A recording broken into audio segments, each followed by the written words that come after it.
now by Cal State East Bay's head softball coach, Claire Sua-Amundson. East Bay is coming off a loss to Cal State San Marcos 3-1 in an elimination game. Coach, would you take us through your thoughts on today's game?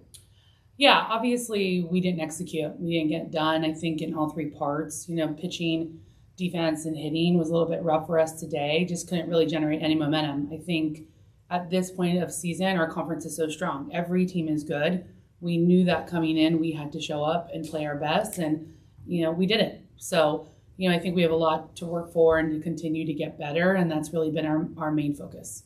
Well, we know the one opportunity on this one, you guys were the number one team in the region when the regional rankings came out a little bit ago. This is also your guys' fifth game against Cal State San Marcos in the last week. I mean, basically a week type of time.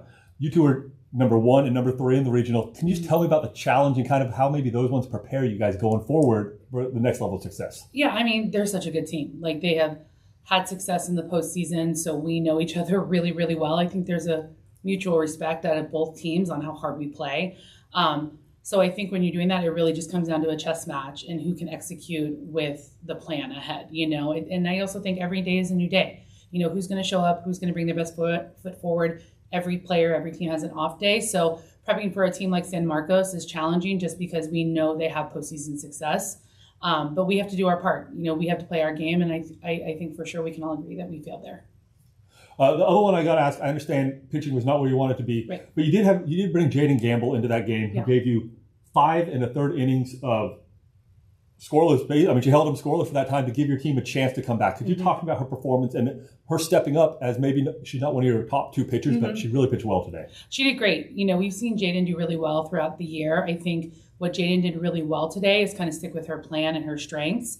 She didn't try to do too much. She just really stayed true to who she is as a pitcher. So I was really proud of how she competed today against a very tough hitting team.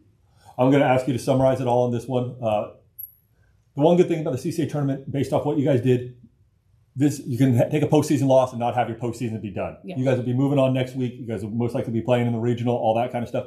What lessons will you take out of this tournament to apply to next weekend? We have to come in ready from the first pitch. Every team is going to be good. Every battle, every ball we're going to have to battle for, every base, every run. So we have to be ready for it. I think, we can't get caught on our heels. We have to come out and attack and really play our ball game like we have all year. Well, thank you very much, Coach. I appreciate it, and good luck next weekend. Thank you.